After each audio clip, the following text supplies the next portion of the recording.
बिस्मिल्लाहिर्रहमानिर्रहीम। अस्सलामुअलैकुम नाज़रीन, उर्दू स्टार पर हम आपको खुशामदीद कहते हैं।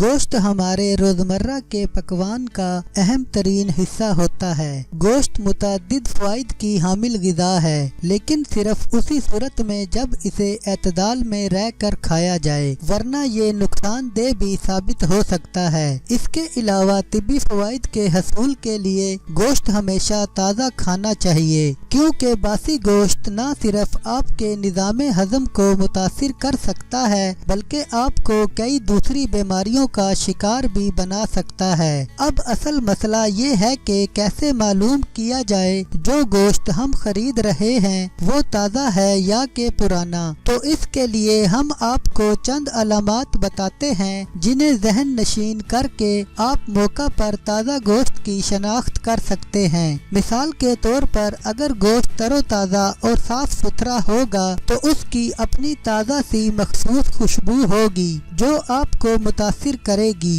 इसके अलावा ताज़ा गोश्त के रेशे खड़े मगर मजबूती के साथ जुड़े होते हैं और देखने और छूने पर रसदार मालूम होते हैं। छोटे जानवर का गोश्त सेहत के लिए ज्यादा मुफीद होता है और इसकी पहचान के लिए रेशे रंगत और नरमी देखी जाती है। बड़े जानवर के रेशे सख्त और कदरे अकड़े होते हैं और रंग भी कदरे भूरा या स्याही माइल होता है। इसके मुकाबले में गोश्त अगर बकरे का होगा तो उसकी रंगत गुलाबी माइल, सुर्ख और सतह मखमली होती है। इसकी हड्डी छोटी जबकि चर्बी का रंग जर्दी माइल होता है। गाय या भैंस का गोश्त कदरे सुर्खी माइल होता है। रेशा बकरे के गोश्त से मोटा और हड्डी भी मोटी होती है, लेकिन चर्बी सफेद और सतह मखमली होती है। खराब गोश्त गहरे सुर्ख रंग का, खुश्क खुरदरा और सख्त होता है। इसकी चर्बी नरम होती है और ऐसे गोश्त से नागवार बू भी आती है।